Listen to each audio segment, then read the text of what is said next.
ನಮಸ್ಕಾರ ವೀಕ್ಷಕರೇ, ನಾನು ರೇಷ್ಮಾ. ನೀವು ನೋಡ್ತಾ ಇದ್ದೀರಾ ಕರ್ನಾಟಕ ಪವರ್ ಟಿವಿ ನ್ಯೂಸ್. ಇದೀಗ ಈ ದಿನದ ಪ್ರಮುಖ ಹೆಡ್ಲೈನ್. ನಗರ ತಾಲೂಕಿನ ಗೋಳಿಪುರ ಗ್ರಾಮದ ಸರ್ಕಾರಿ ಹಿರಿಯ ಪ್ರಾಥಮಿಕ ಪಾಠಶಾಲೆಯಲ್ಲಿ ಕಂಬಳಿ ಹುಳುಗಳ ಕಾಟ ಜಾಸ್ತಿ ಆಗಿದ್ದು ವಿದ್ಯಾರ್ಥಿಗಳಿಗೆ ಪಾಠ ಪ್ರವಚನ ಕೇಳಲು ತೊಂದರೆ ಆಗುತ್ತಿದೆ ಎಂದು ಶಾಲೆಯ ವಿದ್ಯಾರ್ಥಿಗಳು ತಮ್ಮ ಅಳಲನ್ನು ತೋಡಿಕೊಂಡಿದ್ದಾರೆ. ಶಾಲೆಯ ವತಿಯಿಂದ ಗ್ರಾಮ ಪಂಚಾಯಿತಿಗೆ ದೂರು ನೀಡಲಾಯಿತು. ಪಂಚಾಯಿತಿ ವತಿಯಿಂದ ಔಷಧಿ ಸಿಂಪಡಣೆ ಮಾಡಿದರು.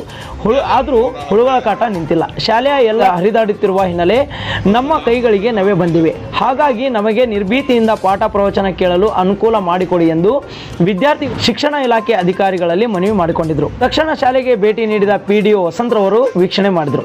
ಮೇಲಾಧಿಕಾರಿಗಳು ಹಾಗೂ ಶಿಕ್ಷಣ ಇಲಾಖೆಗೆ ಪತ್ರ ರವಾನಿಸಿ ಸಮಸ್ಯೆ ಬಗೆಹರಿಸುವುದಾಗಿ ತಿಳಿಸಿದರು. ವರದಿ ಮಣಿಕಂಠ ನಾಯಕ್, ಚಾಮರಾಜನಗರ, ಕರ್ನಾಟಕ ಪವರ್ ಟಿವಿ.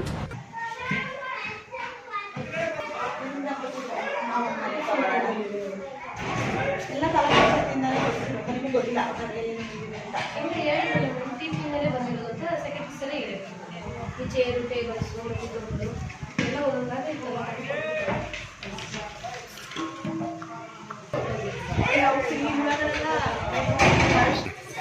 ನಾನು ಗೋಳಿಪುರ ಗ್ರಾಮ ಪಂಚಾಯತಿ ಅಧಿಕಾರಿ. ಈ ಶಾಲೆಯಲ್ಲಿ ಕಂಬಳಿ ಹುಳುಗಳಿದೆ ಅಂತ ನನಗೆ ಅರ್ಜಿ ಕೊಟ್ಟಿದ್ದರು.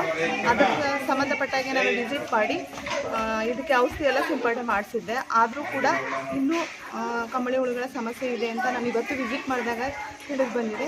ಇದರ ಪರ್ಯಾಯ ವ್ಯವಸ್ಥೆಗೆ ನಮ್ಮ ಪಂಚಾಯತಿ ಮಟ್ಟದಲ್ಲಿ ಏನು ಕ್ರಮ ತಗೋಬೋದು ಅದನ್ನು ತಗೋತೀನಿ.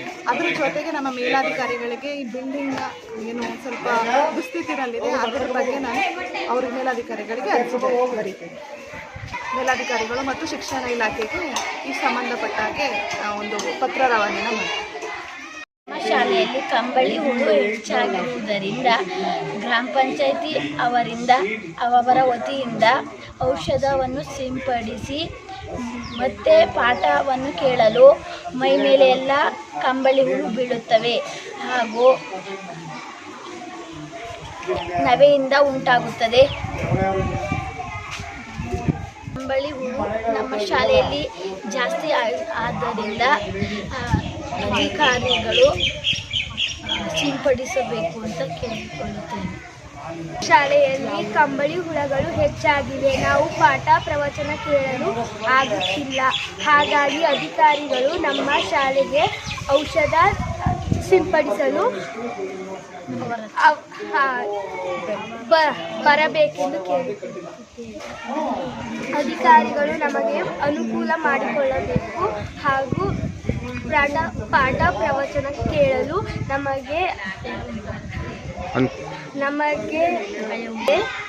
ಅದಕ್ಕಾಗಿ ಅಧಿಕಾರಿಗಳು ನಮಗೆ ಏನಾದರೂ ಅನುಕೂಲಗಳನ್ನು ಮಾಡಿಕೊಡಬೇಕೆಂದು ಕೇಳಿಕೊಳ್ಳುತ್ತಿದ್ದೇವೆ.